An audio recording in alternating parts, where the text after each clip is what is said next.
Good morning students. तो आज की क्लास में हम लोग गुप्तकालीन कला के विविध पक्षों पर चर्चा करेंगे। संस्कृति में हमने आपको बताया था कि साहित्य, कला, विज्ञान और प्रौद्योगिकी आता है और वास्तव में गुप्त युग स्वर्ण युग था। वो संस्कृति के संदर्भ में ही स्पेशली अधिक तार्किक दिखाई देता है। तो आज की क्लास में हम लोग स्पेशली कला के विविध पक्षों पर चर्चा करेंगे। और एक बात दिमाग में बैठाए रखिए कि सामान्यतः आप देखते हैं कि स्थापत्य कला, चित्रकला, मूर्ति कला, इन सारे पक्षों की आप चर्चा करते हैं, लेकिन एक आपको एक दिमाग में ये बात रखनी चाहिए कि वास्तव में कला को प्रेरित करने वाले कौन से फैक्टर्स होंगे।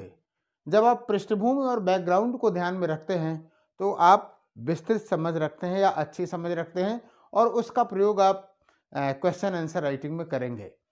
जैसे मान लीजिए कि जो कला की अभिव्यक्ति हुई, कला के लिए अगर आप देखें, अगर आप पृष्ठभूमि की चर्चा करें, बैकग्राउंड की चर्चा करें,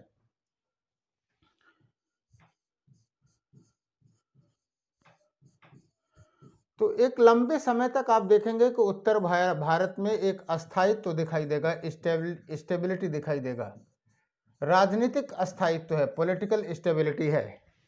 तो जाहिर सी बात है कला की अभिव्यक्ति में भी एक निरंतरता दिखाई देगी, कॉन्टिन्यूटी दिखाई देगी। इसके अतिरिक्त गुप्तों की अर्थव्यवस्था ऐसी थी, इकोनॉमी ऐसी थी कि वह अभिव्यक्त कर सके, कला को अभिव्यक्त कर सके। मैंने बताया था ना कि कला की अभिव्यक्ति के लिए संसाधन भी चाहिए, तो वो रिसोर्स होना चाहिए। और निश्चित रूप से गुप्तों के युग में इतना रिसोर्स था, इकोनॉमिक रिसोर्स था कि वह कलात्मक अभिव्यक्ति दे सके, राइट। तो राजनीतिक अस्थायित्व हो गया जिसने एक निरंतरता को बनाए रखा। अर्थव्यवस्था, इकोनॉमी ऐसी थी कि उसकी अभिव्यक्ति कला में हो सकी। इसके अतिरिक्त जो विषय है, विषय वस्तु का निर्धारण आप देखेंगे कहीं न कहीं उससे संबंधित होगा। क्यों? क्योंकि गुप्त आप जानते हैं कि हिंदू धर्म को मुख्यतः उन्होंने प्रश्रय दिया और इसका परिणाम ये हुआ कि इसकी कलात्मक अभिव्यक्ति पहली बार मंदिरों में हुई, मंदिर स्थापत्य में हुई। इस बात को ध्यान देने की जरूरत है।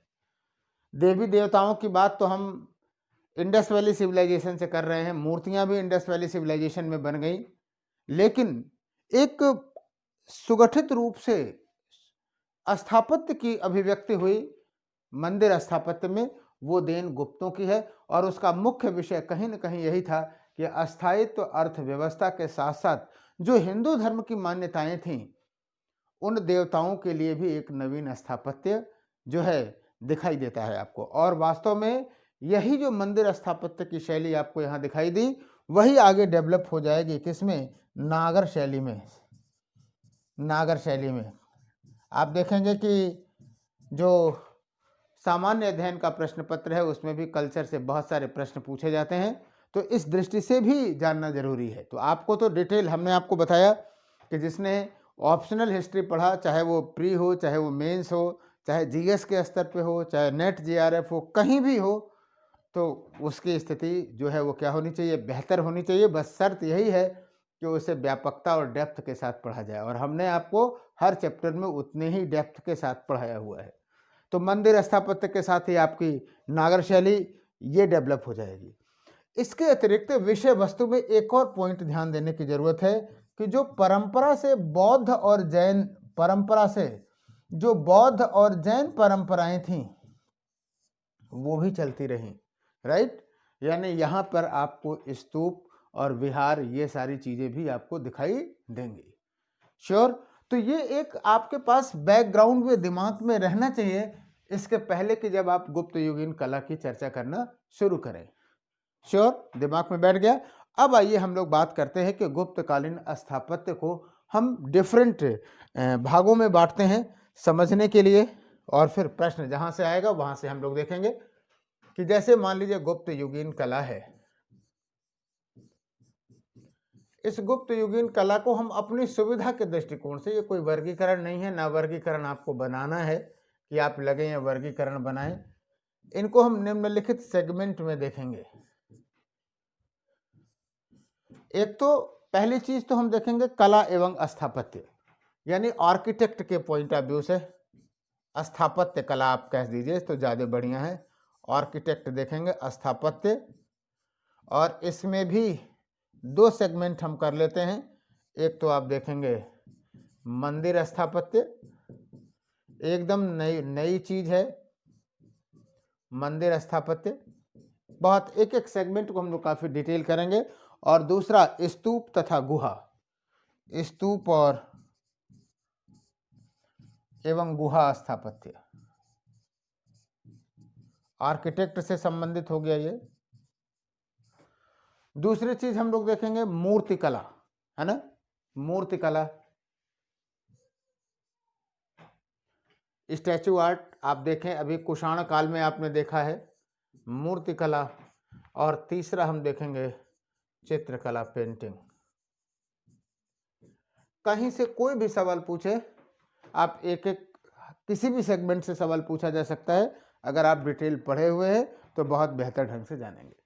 तो आइए हम लोग बात करते हैं मंदिर स्थापत्य में। कुछ टर्मिनोलॉजीज हम आपको पहले ही बता दे रहे हैं, फिर आगे मंदिर स्थापत्य को समझना थोड़ा सा आसान हो जाएगा। कुछ टर्मिनोलॉजीज आएंगी आपको, जैसे मंदिर स्थापत्य की बात हम कर रहे हैं, कला एवं स्थापत्य में मंदिर स्थापत्य। पहली चीज बार बार आती है, आप लोग सभी लोग देखे हुए हैं, आप गुप्तकालीन जितने भी आप मंदिर देखेंगे वो प्रायः चबूतरों पर बनाए हुए हैं, है ना। और चबूतरों से सीढ़ियां बनी हुई हैं, सीढ़ी पर चढ़ के जाइए, आप अपने क्षेत्र के किसी भी मंदिर को की कल्पना कर सकते हैं जो कि चबूतरे पे बना हुआ हो, है ना। और इसमें सबसे महत्वपूर्ण पार्ट आप देखते होंगे गर्भगृह, गर्भगृह, राइट। गर्भगृह जो होता है, आप ये कह सकते हैं कि मंदिर का सबसे महत्वपूर्ण भाग, मंदिर का सबसे पवित्र भाग, महत्वपूर्ण और पवित्र दोनों देख सकते हैं, महत्वपूर्ण एवं पवित्र। किसी भी पुराने मंदिर में आप चले जाइए तो आपको एक बीच में आयताकार या वर्गाकार एक मकान दिखाई, ये तो आयताकार हमने आपको बताया, आयताकार या वर्गाकार एक कमरा दिखाई देगा। और तीन तरफ दीवारें हैं और एक तरफ जो है प्रवेश द्वार रहेगा, एक तरफ दरवाजा रहेगा, राइट, एक तरफ दरवाजा रहेगा। और इसमें जो प्रमुख देवता होंगे उनके मंदिर होंगे, उनकी मूर्ति स्थापित होगी। आप लोग किसी भी मंदिर को देख रहे हैं, ये प्रमुख गर्भगृह में देवता स्थापित होते थे। इसके जस्ट बाहर आप देखेंगे ये चार स्तंभ दिखाई देंगे। अब आप ये मान के चलें कि आप लोग कल्पना करें, कभी कभी चारों तरफ होते थे, नहीं चारों तरफ तो एक तरफ, ये इस तरह से पिलर्स होते थे और ये मंडप हो गए।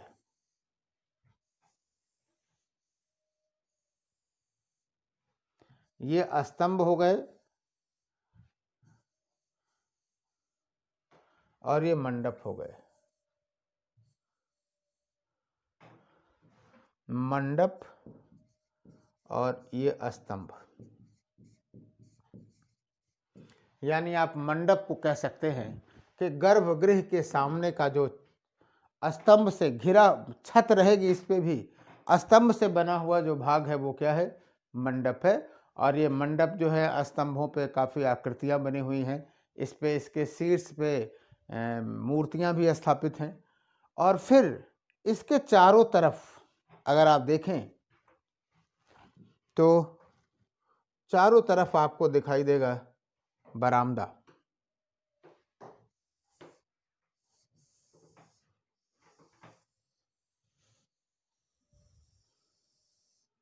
बरामदा दिखाई देगा। कई बार ये प्रदक्षिणा पथ भी आप कह सकते हैं, प्रदक्षिणा पथ जैसी रचना आप मान सकते हैं, अब देखिए,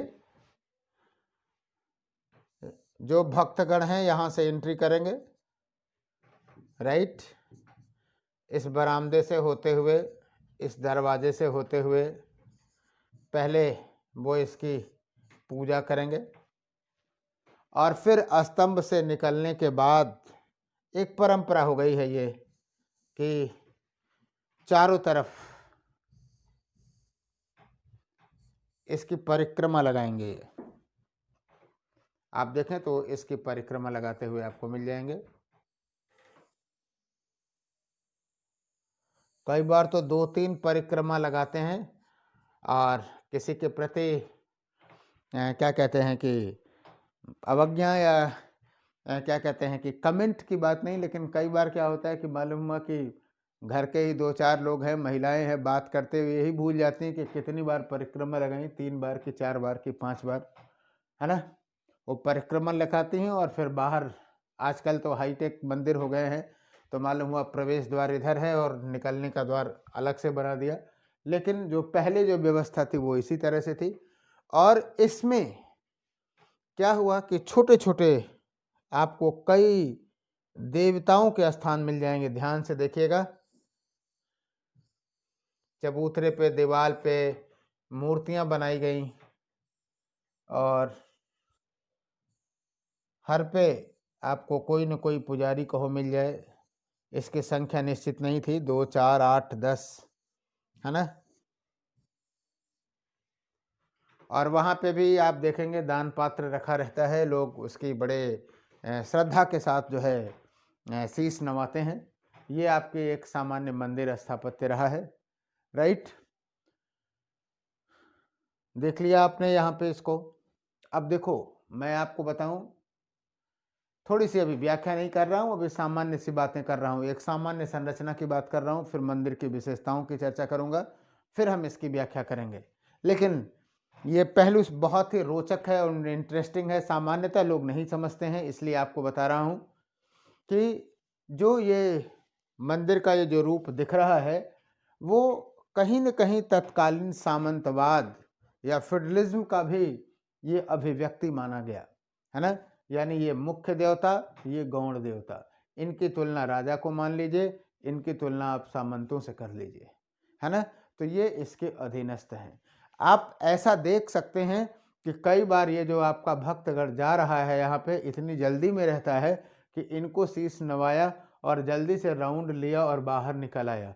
ये छूट जाएं, लेकिन ये नहीं छूटेंगे। कभी ऐसा नहीं होगा कि ये भक्त जाएगा इनकी पूजा करके, इनकी पूजा करके वो सीधे बाहर नहीं निकलेगा। बात समझ में आ रही? ऐसा कभी नहीं आप होगा, ना आप करते होंगे, राइट। तो ये मंदिर स्थापत्य से सामान्य जो 2 डायमेंशन में आपको दिखाया जा सकता है वो हमने आपको बताया। गर्भगृह हुआ, मंडप हुआ, ये रहा मंडप, ये रहा आपका स्तंभ रहा, और ये बरामदा, आप प्रदक्षिणा पथ कह सकते हैं या बरामदा का भाग कहा। ये अन्य छोटे छोटे जो है उनके आनुषंगिक मंदिर कहे, है ना। अब तो आप जानते हैं कि एक ही कैंपस में, कोई बहुत बड़ा कैंपस है तो एक मुख्य देवता हो गया, तो इन लोगों के लिए भी कहो, अगर मालूम हुआ ये शिव मंदिर है तो यहीं पे भगवान क्या कहते हैं, हनुमान जी का मंदिर है, शनि का मंदिर है, अन्य सारे मंदिर भी अब तो साइड में अलग अलग से दिखाए जाने लगे हैं। लेकिन गुप्त युग की जो मंदिर की एक जो सामान्य संरचना थी वो इस तरह से थी। श्योर। आइए अब हम लोग बात करते हैं कि इस मंदिर स्थापत्य की, ये आपने एक बाइसेक्शन देखा, अब हम ये देखते हैं कि मंदिर स्थापत्य की जो सामान्य विशेषताएं थी वो क्या थी, उसे समझने की जरूरत है। एक एक बिंदु को हम लोग समझते हैं, मंदिर स्थापत्य की प्रमुख विशेषताएं, और ये मेंस में बहुत लिखने में बहुत काम आएगा। मंदिर स्थापत्य की विशेषताएं, मंदिर स्थापत्य की विशेषताएं, फीचर्स। गुप्त युग में अगर आप देखेंगे, और वास्तव में ये नागर शैली है, साउथ को पढ़ेंगे तो हम लोग चर्चा करेंगे जो है द्रविड़ शैली की विशेषताएं करेंगे, लेकिन अभी यहाँ हम लोग मंदिर स्थापत्य की बात कर रहे हैं, जो कि आगे चल कर के नागर शैली कही गई, नागर शैली कही गई। एक एक बिंदु को देखते हैं, बहुत डिटेल में समझने का प्रयास करते हैं। वैसे भी इस पे मटेरियल्स कम हैं, इसलिए समझ लीजिए, ज़्यादा बढ़िया है। पहली चीज़, जब आप गुप्त युगीन मंदिरों को देखते हैं तो पहली चीज़ आपको दिखाई देगी कि यह चबूतरों पर बने हुए हैं। चबूतरों पर बने हैं, ऊंचे चबूतरों पर बने हैं, जिन पर चारों तरफ से सीढ़ियां हैं, चारों तरफ से सीढ़ियां बनी हुई हैं। एकदम आंख मूंदिए और अपने गांव के किसी भी उत्तर भारत में, दक्षिण भारत की बात नहीं कर रहा हूं, कोई गुजरात महाराष्ट्र का हो तो हो सकता है ना मिले उसे, लेकिन जो यूपी बिहार मध्य प्रदेश, जो नागर शैली उत्तर भारत में अगर आप देखेंगे तो सामान्यतः चारों तरफ से उसके सीढ़ियां हैं और यह एक चबूतरे पर बना हुआ है। राइट। कई बार तो आप लोग देखते हैं कि भक्तगण जो है वो बाहर ही, मंदिर के बाहर ही कहो जूता चप्पल निकाल लें, लेकिन जो मंदिर में घुस भी जाते हैं तो ये चबूतरे पे गांव में कभी भी चप्पल पहन के नहीं जाते, ये उनकी अपनी व्यक्तिगत श्रद्धा है। लेकिन आप ये जानते रहिए कि ये प्रायः चबूतरे पर बने हुए हैं। राइट। दूसरी चीज़ें, दूसरी बात कि जो इनकी छतें हैं, मंदिरों की जो छतें आपको दिखाई देंगी प्रायः सपाट दिखाई देंगी, सपाट हैं। आप कहेंगे कि सर हम तो नहीं देखे हैं, बताता हूँ। बाद में शिखर बनने लगे, बाद में शिखर बनने लगे। बहुत कम है जो शिखर वाले आपको मंदिर बनेंगे, शिखर बनने लगे। खोजने से आपको भी मिल जाएगा। पुराना अगर कोई मंदिर होगा, आप देखिए कि सामान्यतः आप क्या देखते हैं कि जो उत्तर भारत के मंदिर हैं, आप देखेंगे कि मंदिरों में ऐसे शीर्ष मिल बनता है ना। अंदर आप एंट्री किए तो गर्भगृह और ये अन्य सारी चीज़ें हैं, लेकिन उनका जो है वो शीर्ष दिखाई देता है। ये नागर शैली की। आगे चल करके या वर्तमान में जो मंदिर आपको दिखेंगे वो इस रूप में दिखाई देंगे। लेकिन गुप्त युग के जो पहले मंदिर थे वो कैसे थे कि उनकी जो छतें थी वो एकदम प्लेन सपाट जैसी थी, उसमें कोई शीर्ष नहीं था, है ना। अंदर ये हो गया गर्भगृह हो गया, ये स्तंभ हो गया और ये फिर प्रदक्षिणा पथ, जैसा कि हमने अभी आपको दिखाया।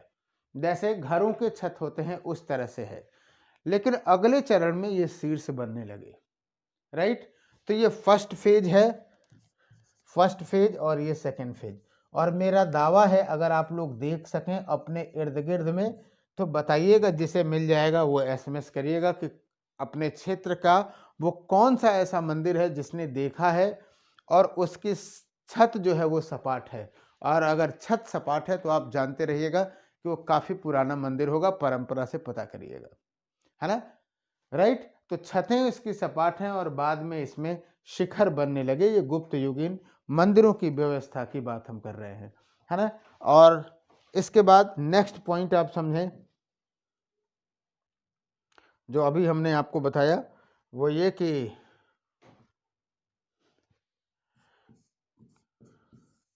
गर्भगृह, इसका जो सर्वप्रमुख भाग था गर्भगृह, सबसे पवित्र या प्रमुख भाग आप कह सकते हैं, पवित्र भाग गर्भगृह था, गर्भगृह था। अभी हम लोग और भी चर्चा करेंगे, हम सामान्य विशेषताएं बता रहे हैं, जो कि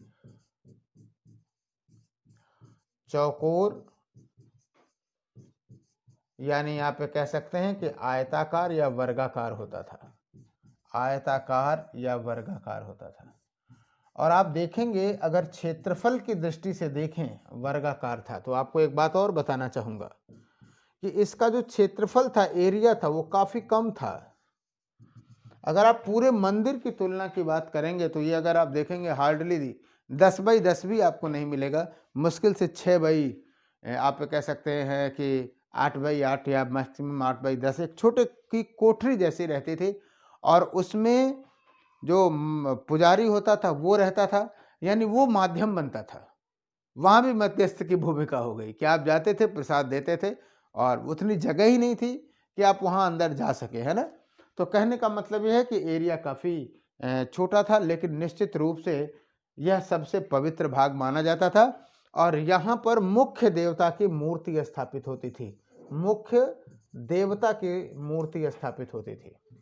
एकदम क्लियर रखिए, इतने आसान शब्दों में जानिए इसको कि दिमाग में बैठा रहे। देवता की मूर्ति स्थापित होती थी, राइट। और तीन तरफ से दीवारें थीं, तीन तरफ दीवारें, और एक तरफ द्वार रहता था। अब आप देखेंगे कुछ मंदिरों में आगे चल करके दो दो द्वार बना दिए गए, लेकिन वो एक तरह से, अब मालूम हुआ क्राउड कंट्रोल करना है, उसको मैग्नीफाई करके या नया बनाया गया तो चारों तरफ से द्वार बना दिया गया, 15x15 का हॉल बना दिया गया कि सब लोग गर्भगृह में ही चले जाएं, वो बात अलग है। लेकिन गुप्त युगीन मंदिरों में आप देखेंगे तो एक ही आपको प्रवेश द्वार दिखाई देगा, किसमें? गर्भगृह में। ठीक है। अब आप समझिए गर्भगृह के, यानी यहाँ पे अपने समझने के लिए, आपके समझने के लिए एक मैं हेडिंग भी डाल दे रहा हूं, गर्भगृह। गर्भगृह के बाद मंडप की बहुत महत्वपूर्ण भूमिका थी।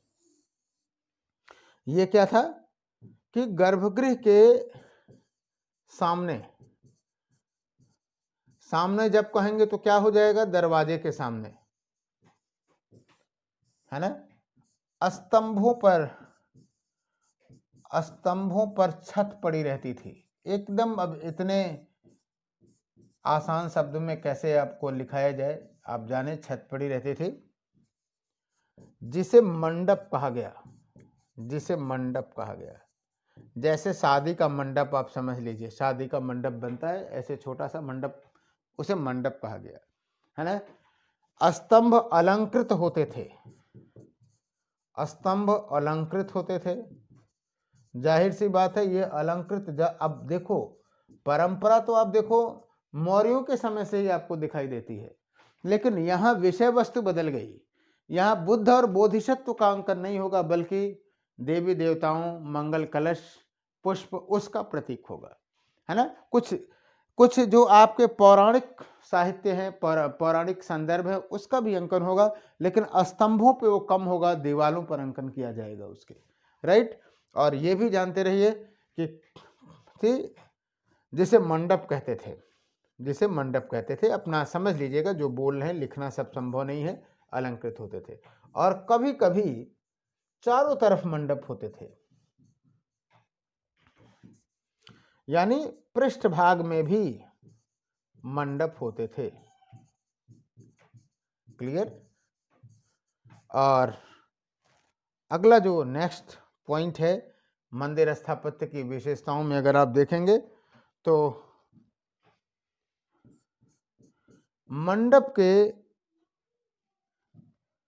मंडप से सटे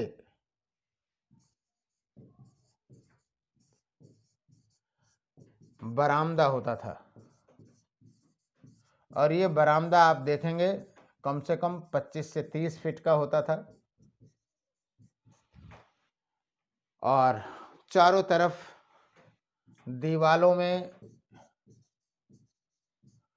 दीवालों के सहारे मूर्तियां स्थापित होती थीं। एकदम तस्वीर आप लोग देख रहे होंगे, स्थापित होती थी। एक चीज छूट रहा है, कोई बात नहीं, पहले इसको लिख लीजिए। दीवालों पर पौराणिक प्रसंगों का अंकन है, पौराणिक प्रसंगों का, जो देवी देवताओं से संबंधित है, इनका अंकन है चित्र के रूप में। एक बात और दिखाना है खास करके, चलो कहाँ गर्भगृह आपने लिखा, यहां दिखाना चाहते थे, मंडप ना, जस्ट ए मिनट, यहां बताना चाहते थे। जब आपने गर्भगृह देखा, है ना, जस्ट गर्भगृह के दीवालों पर, गर्भगृह के, समझिए थोड़ा सा और पहले पॉइंट होना चाहिए, लेकिन आप समझ सकते हैं, ऊपर नीचे कर लीजिएगा। जो गर्भगृह की चौखट थी, गर्भगृह की चौखट पर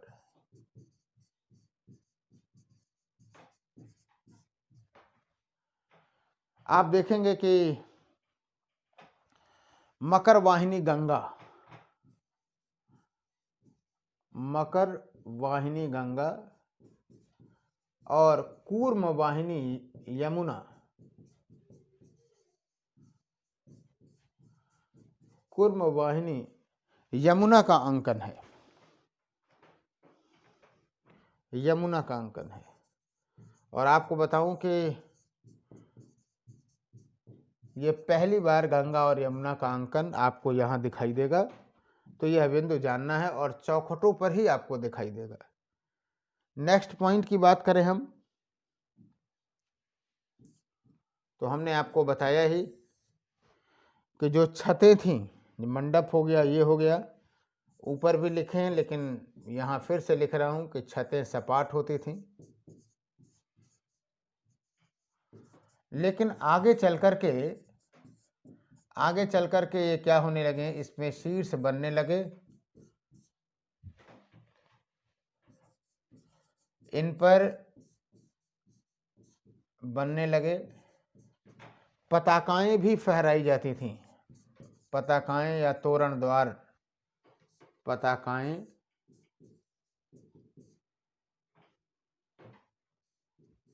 फैलती रहती, फहराई जाती थी, राइट। अगर आप देखें तो इन शीर्षों पर पताकाएं फहराई जाएंगी आपको, और यही नागर शैली की प्रमुख विशेषता आपको दिखाई देगी। क्लियर है। और निश्चित रूप से अधिकांश जो मंदिर हैं गुप्त युग में वो पाषाण निर्मित हैं, स्टोन के हैं, पाषाण निर्मित हैं। ये गुप्त युगीन मंदिर मुख्यतः पाषाण निर्मित हैं, और कुछ जैसे भितरगांव का मंदिर है ना, एक और है सिरपुर का मंदिर है, भितरगांव और सिरपुर का जो लक्ष्मण मंदिर है ये ईंटों का है। अदरवाइज अधिकांश जो मंदिर हैं उन मंदिरों, वो मंदिर आपको पाषाण निर्मित बने हुए हैं, है ना। तो गुप्त युगीन मंदिरों की ये सामान्य विशेषताएं हैं आपको। इसके बाद कुछ ऐसे मंदिर हैं जिनके बारे में हम लोग सामान्य चर्चाएं कर सकते हैं, जैसे सांची का मंदिर है, तिंगवा का विष्णु मंदिर है। तो अब ये कॉन्सेप्ट रहा मंदिर स्थापत्य का। अब आपको गुप्त युग में कुछ तथ्यात्मक फीडिंग भी करनी होगी कि इसके साथ आप तथ्यों की भी चर्चा करेंगे। तो आप अगर 100-200 शब्द इसको लिख लिए तो इसके बाद हम लोग कुछ गुप्त युगीन प्रसिद्ध मंदिरों की चर्चा या उसके स्थापत्य के बारे में चर्चा करेंगे। आइए देखते हैं। जैसे आइए गुप्त युगीन मंदिरों की बात करें।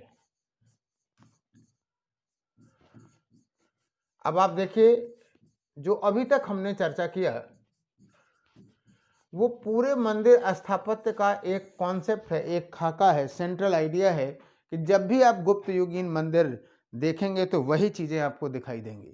अब हम जो चर्चा करने जा रहे हैं वो ये देखने जा रहे हैं कि जो प्रमुख गुप्त युग के मंदिर थे उन मंदिरों का आपके बारे में विशेषताएं बताना चाहते हैं।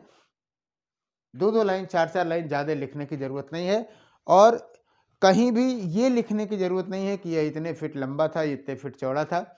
जो नोट्स आपको देंगे उसमें तथ्य पर्याप्त रहेंगे। प्रीलिम्स के पॉइंट ऑफ व्यू से भी डायमेंशन नहीं पूछे जाते हैं, लेकिन हाँ कौन सा मंदिर किसका है या क्या प्रमुख विशेषता रही है वहाँ से प्रश्न भले पूछे जाए। ठीक है, तो आप नोट्स को भी देखिएगा। फिलहाल आइए हम लोग सामान्य चर्चा करते हैं। जैसे पहला जो मंदिर आपको दिखाई देगा वो दिखाई देगा सांची का मंदिर। सांची का मंदिर, आप जानते हैं कि सांची में स्तूप रहा है, और उसी स्तूप के पास जो है आपको ये मंदिर दिखाई देगा, विष्णु मंदिर दिखाई देगा, है ना। प्रारंभिक मंदिर है ये, मंदिर संख्या 17 भी कही गई, इसको जानने की जरूरत नहीं है, प्रारंभिक मंदिर है। तो प्रारंभिक मंदिर में निश्चित रूप से आपको आयताकार गर्भगृह मिला, आयताकार गर्भगृह मिला, विष्णु मंदिर है ये। और जो छत है वो आपको सपाट मिली, चपटी हुई मिली, है ना। और इसके साथ ही साथ स्तंभों पर घंटाकृत, स्तंभ जो है अलंकृत हैं, घंटाकृत हैं, स्तंभ अलंकृत हैं। और घंटाकृत का अंकन है। घंटाकृत का मतलब ये हुआ कि जो इस तरह से आप अंकन करते हैं, ये जैसे ये है ना, ये जो आपका कमल है, इसी को रिवर्स कर दीजिए तो ये घंटा इस तरह का अंकन आपको मिलेगा, है ना। और ये रिवर्स लोटस जो है इंडियन कल्चर में, आर्किटेक्ट में, चाहे वो बौद्ध स्थापत्य हो चाहे वो मंदिर स्थापत्य हो, काफ़ी महत्वपूर्ण रहा है ना। तो ये अब इस फैक्ट को लिखने का मतलब सिर्फ इतना सा है कि ये सांची का जो मंदिर है वो प्रारंभिक मंदिरों में से एक है ना, पत्थर से बना हुआ है और बौद्ध स्तूप के आसपास बना है। ये क्लियर है। आगे आगे कुछ और मंदिरों की हम चर्चा करते हैं, जैसे तिंगवा का विष्णु मंदिर। तिंगवा जबलपुर है, तिंगवा का विष्णु मंदिर, राइट। और अगर आप देखें तो मध्य प्रदेश के जबलपुर में स्थित है, 4 स्तंभ पर है। और इन स्तंभों, अगर आप देखें तो 7.5-8 फीट का चौकोर, अब वही सामान्य जो विशेषताएं आपको मिलेंगी यहाँ पर भी, चौकोर गर्भगृह है। एकदम लिखने की ज़रूरत नहीं है, मैं यहाँ लिख दूँ या आपको नोट्स में लिख दूँ कि इसका जो डायमेंशन है वो 7.5 फीट है या 8.5 फीट है, तो ये आपके लिए लिखना संभव नहीं है, डायमेंशन यहीं याद रहेगा। ये जानते रहिए कि यहाँ जो है वो मंडप चारों दिशाओं में है। हमने बताया था ना कि एक दिशा में भी हो सकता है, चारों दिशाओं में भी हो सकता है, चारों दिशाओं में है। और मंडप का जो स्तंभ शीर्ष है वो अलंकृत है, स्तंभ शीर्ष अलंकृत है। गर्भगृह के उस पे मकर और गंगा और यमुना का अंकन आपको मिलता है। क्लियर है। तो ये जो सामान्य है वो तिंगवा के विष्णु मंदिर में भी दिखाई देता है। एरण का विष्णु मंदिर, इस मंदिर की खासियत क्या है कि इसमें स्तंभ शीर्ष हैं, गज सिंह हैं, नारी मुख हैं। इसमें जो दीवालों पे जो चित्रांकन है वो चित्रांकन थोड़ा सा ज़्यादा है। इसी प्रकार नचना कुठार का पार्वती मंदिर है। नचना कुठार में का जो पार्वती मंदिर है, ये पहली बात ये भी मध्य प्रदेश में है और पन्ना जिला में है। और आप देखेंगे कि इसका जो गर्भगृह है वो आपको मिलेगा क्या, वर्गाकार मिलेगा और चारों तरफ स्तंभ बना हुआ है। और अगर आप देखें तो इस पे क्या कहते हैं कि जो सीढ़ियां हैं वो थोड़ी सी ऊंचाई पर बना भी हुआ है ये। तो आप कह सकते हैं कि जो मंदिर स्थापत्य की जो विशेषताएं हैं गुप्त युग की, सारी आपको इस पे भी दिखाई देती हैं। ठीक है। भूमरा का शिव मंदिर है। भूमरा का शिव मंदिर भी आपने 2-3 विष्णु दे दिया, एक शिव मंदिर का अंकन आपने दे दिया। यहाँ पे शिवलिंग स्थापित है ये कह सकते हैं। और जो सबसे प्रमुख मंदिर है वो है आपका देवगढ़ का दशावतार मंदिर। झांसी ललितपुर में ये स्थित है और इसमें जबरदस्त बनावट है। क्या कहते हैं कि चित्रांकन इस पर किया गया है। अनंतशाही विष्णु को शेषनाग वाला जो चित्र आपको दिखाया जाता है पौराणिक, उस मूर्ति का अंकन है। इसकी दीवारें अलंकृत हैं, है ना। मंदिरों के देवी पर आप देखेंगे तो बहुत सारे देवी देवताओं का अंकन आपको दिखाई देगा। क्लियर है। और निश्चित रूप से ये पहला ऐसा मंदिर है जहाँ पर शीर्ष का प्रयोग हुआ है। यानी एक बहुत, आप ये कह सकते हैं कि जो दशावतार मंदिर है झांसी का जो दशावतार मंदिर है, ये एक तरह से पूर्ण विकसित या गुप्त युगीन जो मंदिर स्थापत्य है, झांसी का दशावतार मंदिर। अभी देखिए फैक्चुअल पार्ट है, इसको फैक्ट को जानना चाहिए। पूर्ण विकसित अवस्था का आप कह सकते हैं, पूर्ण विकसित अवस्था का कह सकते हैं। अभी तक जो है वो छतें जो हैं वो सपाट हुआ करती थी। इसमें जो छत है वो क्या हो जाएगी, शिखर युक्त हो जाएगा। यानी गुप्त युगीन जो वो है, क्या कहते हैं, विशेषताएं हैं मंदिर स्थापत्य की, वो चरम स्थिति पे दिखाई देंगे। और यहाँ पर अनंतशायी विष्णु का अंकन है। विष्णु का अंकन आपको दिखाई देगा। नागशैया पे जो समुद्र में क्षीर सागर वाला दृश्य है वो है। दीवालों पर देवी देवताओं का अंकन है। मतलब जो सारी विशेषताएं हैं वो आप कह सकते हैं कि देवी देवताओं का अंकन है। गर्भगृह के उस पे गंगा और यमुना का अंकन है। गंगा और यमुना का अंकन है। तो जो गुप्त युग का जो सारी विशेषता अगर कहा जाए तो आपको झांसी के दशावतार मंदिर में दिखाई देगी। भव्यता भी दिखाई देगा। एक ऊंचे मंदिर पे ऊंचे चबूतरे पर इसको बनाया भी गया है ना। और बाकी जो इसका कुछ तथ्य जो तथ्यात्मक पहलू है और भी आपको बता देंगे, लेकिन नोट्स में आप वहाँ से देखिएगा। लेकिन फिर भी आपको एक बात और ज़रूर कहूँगा यहाँ पे कि इतनी ही बातें लिख देना पर्याप्त है।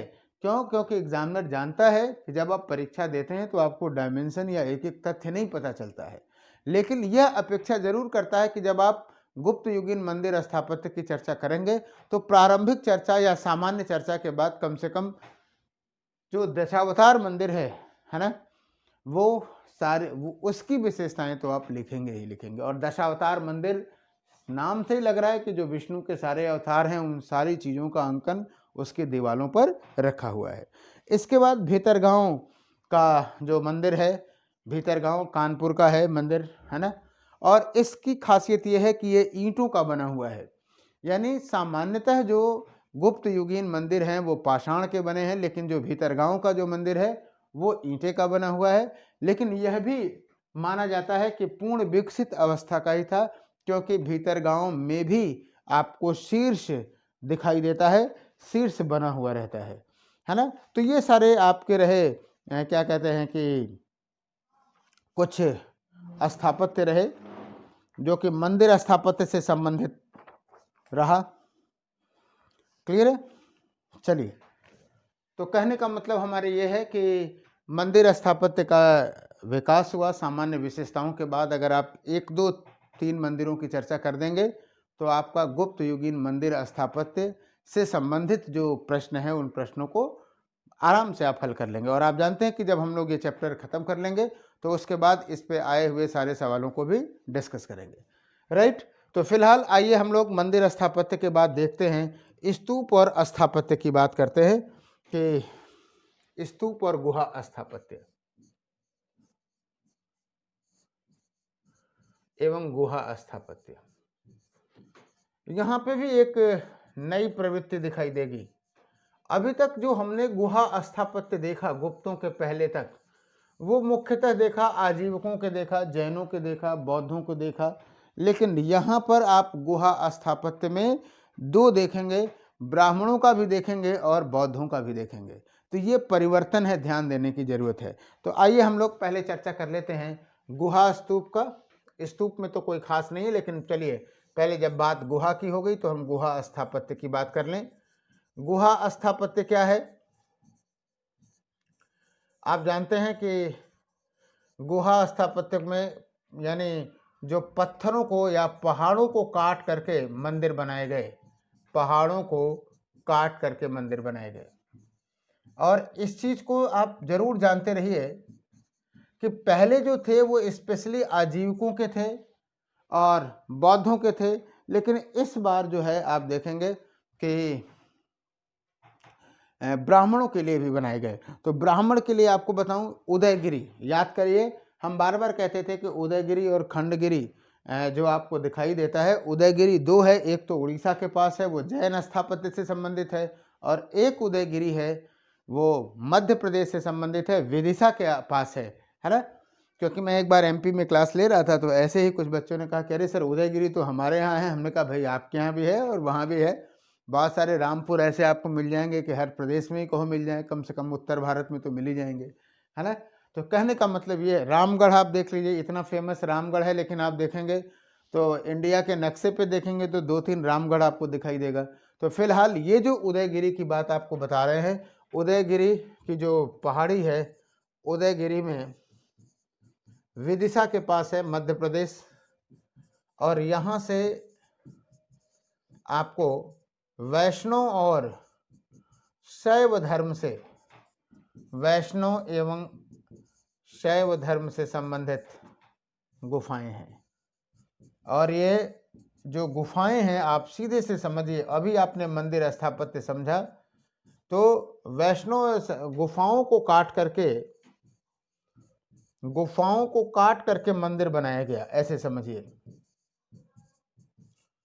तो इसमें स्थापत्य की जो सामान्य विशेषताएं हैं वही होंगी, बशर्ते इसमें बुद्ध और बोधिसत्व की जगह पे आपको क्या दिखाई देगा, एक गर्भगृह दिखाई देगा, वहां पर मूर्ति स्थापित होगी, उसके मंडप होंगे, उसके चारों तरफ जो प्रदक्षिणा पथ होगा, वहां पे बैठ करके जो हिंदू संत हैं, जो इसके मतानुयायी हैं, वो पूजा पाठ करेंगे। बात हमारी समझने का प्रयास करिए।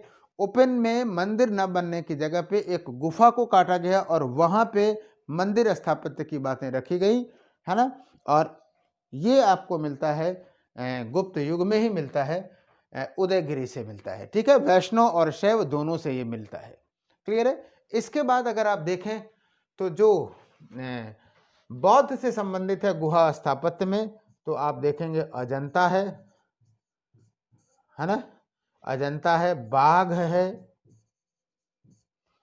यहां से एलोरा तो थोड़ा सा बात का भी है, लेकिन एलोरा भी आप कह सकते हैं। अजंता से, बाघ से, एलोरा से आप जो है कुछ गुफाएं आप देखते हैं। अजंता की जो गुफाएं हैं वो चित्रकला के लिए भी हैं, गुहा स्थापत्य के लिए भी हैं। हम इसकी विस्तृत चर्चा चित्रकला में भी करेंगे, जैसा प्रश्न रहेगा वैसा प्रश्न आप एग्जाम में देंगे। तो अजंता और बाघ की जो गुफाएं हैं वो स्पेशली बौद्ध धर्म से संबंधित हैं, बौद्ध धर्म से संबंधित हैं।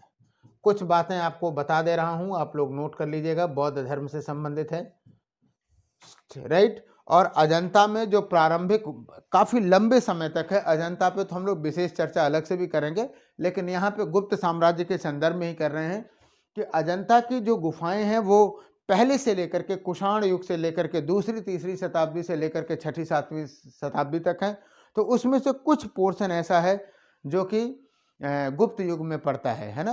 पहली है, 17वीं है, 16वीं है, 19वीं है, कुछ गुफाएं हैं। तो आपको संख्या गिनती नहीं लिखने की जरूरत है, फिर सीधे लिखने की जरूरत है कि अजंता जो गुफा स्थापत्य में पहले से ही था, वहां पर गुप्तों के नेतृत्व में भी स्थापत्य कला का विकास हुआ। और अजंता में जो प्रारंभिक गुफाएं हैं वो आप देखेंगे हीनयान धर्म से हैं, बाद में महायान धर्म से हैं, है ना। बाकी जब चित्रकला उसमें उसके दीवारों के चित्रकला के संदर्भ में करेंगे, तो अभी हम जब चित्रकला देखेंगे तब बात करेंगे, है ना।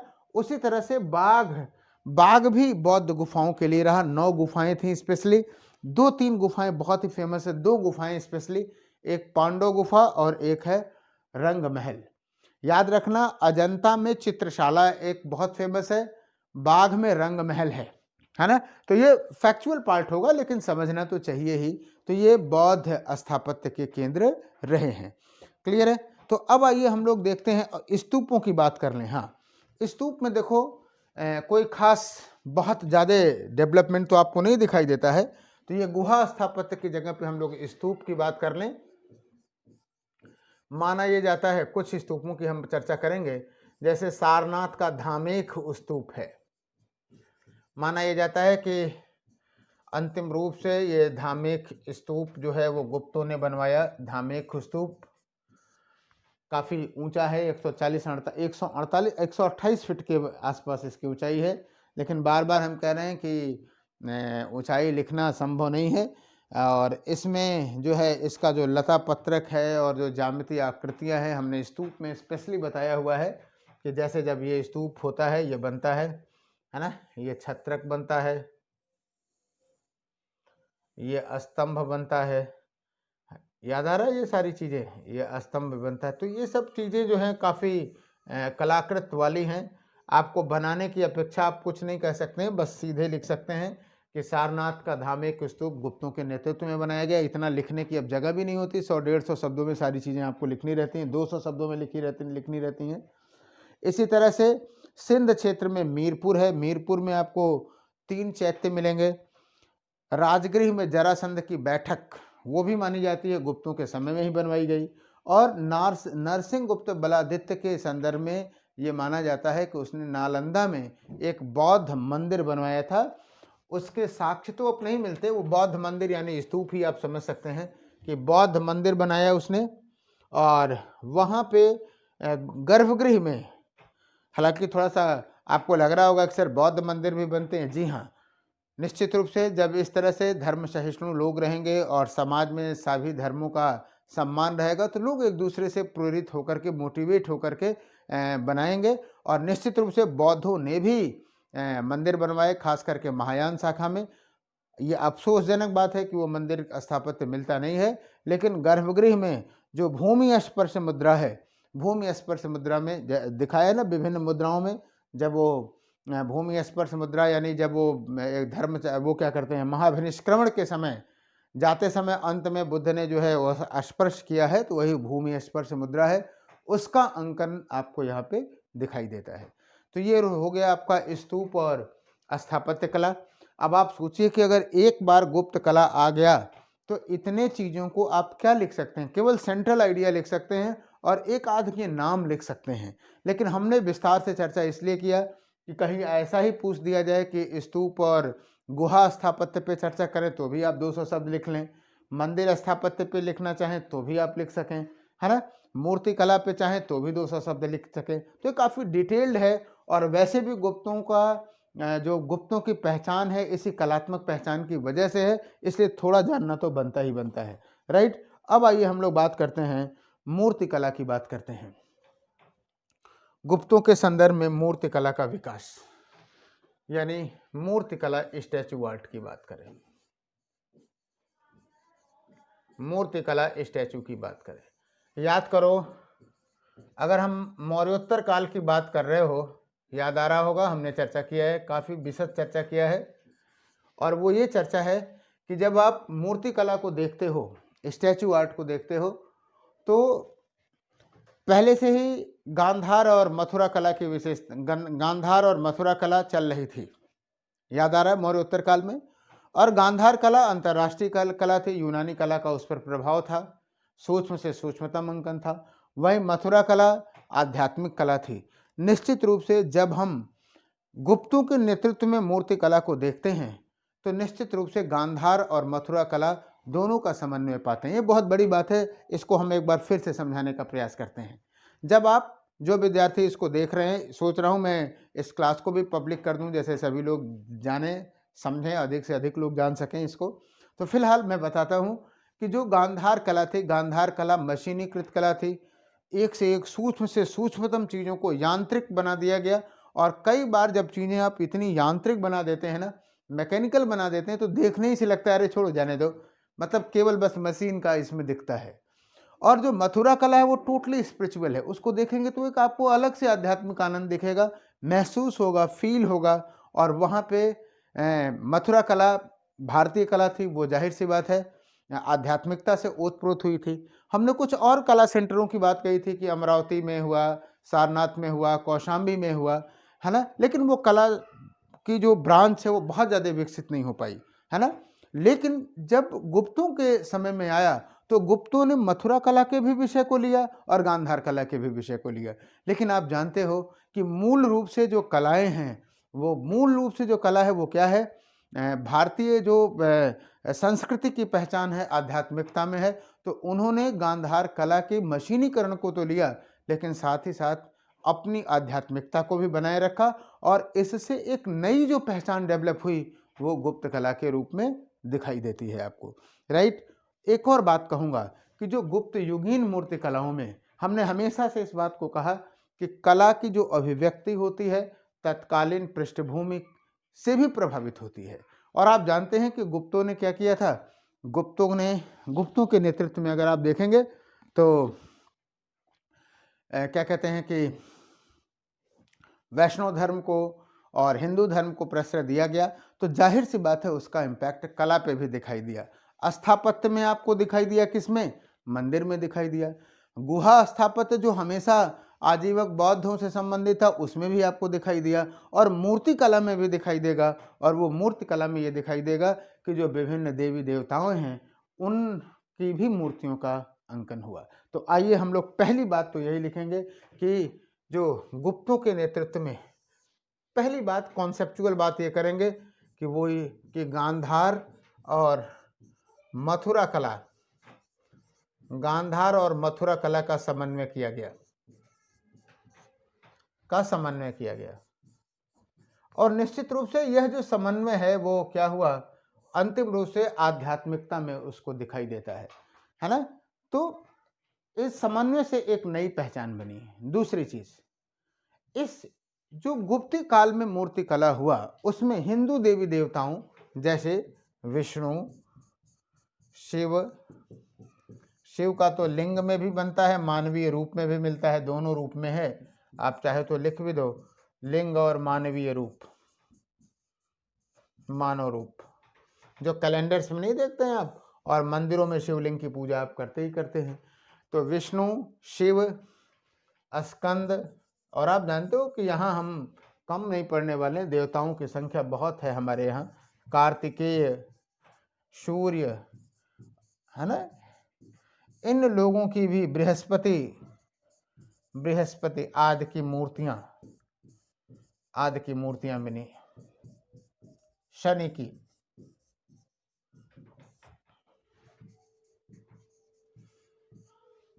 राइट। तो पहली चीज तो आप यही दिखाई देंगे। दूसरी चीज, बौद्ध और जो परंपरा में है, एक बात और भी बताऊंगा, फिलहाल लिखते हैं कि जो परंपरागत रूप से जो बोधिसत्व की मूर्तियां थी, बुद्ध या बोधिसत्व की मूर्तियां थी, ये बनी, और ये पीतल की भी बनी, बोधिसत्व की मूर्तियां बनी। कुछ की हम चर्चा कर लें, पहले विषय की चर्चा कर लें, कुछ विशेष की फिर चर्चा करेंगे। बोधिसत्व की मूर्तियां बनी, राइट। जितने भी बुद्ध के जो प्रतीक हैं, बुद्ध के प्रतीक हैं, जातक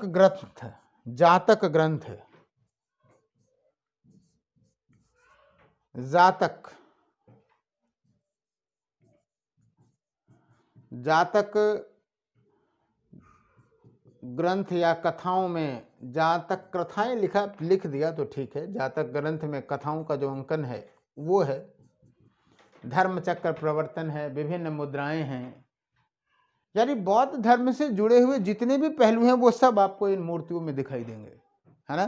कुछ की चर्चा हम आपको विशेष रूप से बताते हैं, वो आपको जरूर करना चाहिए, फैक्चुअली लिख दें। जैसे सारनाथ की बुद्ध मूर्ति, 3 तो बहुत ही फेमस हैं, उनकी हम चर्चा हल्की फुल्की यहाँ करना चाहेंगे। पहली कि सारनाथ की बुद्ध मूर्ति, ये दोनों खड़ी है की मूर्तियां, 2 मूर्तियां मिलेंगी, दोनों खड़ी हुई हैं, बुद्ध की मूर्तियां हैं। ये बेहद कलात्मक दृष्टि से, कला के दृष्टि से बेहद प्रभावशाली हैं ये। दूसरी एक सुल्तानगंज, सुल्तानपुर न समझ लेना, सुल्तानगंज बिहार में, एकदम नई तांबे की मूर्ति है ये, तांबे की मूर्ति 6-7 फीट की है, खैर फीट लिखना जरूरी नहीं है, लेकिन बहुत ही कलात्मक है। और ये जो है आप कह सकते हैं कि ये यहाँ नहीं है, बर्मिंघम संग्रहालय में है, बर्मिंघम संग्रहालय में है, राइट। और एक और मूर्ति है जो काफी रही है, मथुरा की मूर्ति, है ना, मथुरा की मूर्ति, थोड़ी सी इसमें संशोधन करने की जरूरत है। मथुरा की मूर्ति ये खड़ी अवस्था में है, सॉरी, और ये पद्मासन में है। सारनाथ की जो मूर्तियां हैं वो पद्मासन में बैठे थे, बड़ी चर्चित मुद्राएं रही हैं। तो ये 3 मुद्राएं काफी, 3 जो मूर्तियां हैं वो काफी फेमस हैं। और एक जो कुषाणकालीन गांधार कला की परंपरा पे एक मूर्ति आपको मिलती है, इलाहाबाद से मिलती है, वो भी आप लिख सकते हैं, कुमार गुप्त के समय की है, राइट, श्योर। आइए आगे चलें। जब आप मंदिर स्थापत्य को देखते हैं, जरूर टच करने की जरूरत है। मूर्ति कला में मंदिर स्थापत्य को अगर आपने नहीं लिखा, एक पहलू को तो अधूरा माना जाएगा। अभी हमने चर्चा किया, बस यहाँ आपको लिख देना है कि जो मंदिर स्थापत्य में मूर्तियां हैं, क्योंकि मंदिरों में भी तो मूर्तियां स्थापित हैं, तो चतुर्भुजी, वाराही, अनंत शाही, है ना, वामनावतार, ये सारे अवतारों में आपको वैष्णव की मूर्तियां मिलेंगी, सबसे ज्यादा मिलेंगी। इसका कारण बताने की जरूरत नहीं है, क्योंकि गुप्त शासक वैष्णव थे, है ना। वाराह अवतार दिखाया जाएगा तो वाराह को काफी हृष्ट पुष्ट दिखाई जाएगा, आखिर में वही पृथ्वी पूरा उठाए हुए है ना। शैव मूर्तियां हैं, लिंग में हैं, मानवीय रूप में, दोनों में हैं, है ना।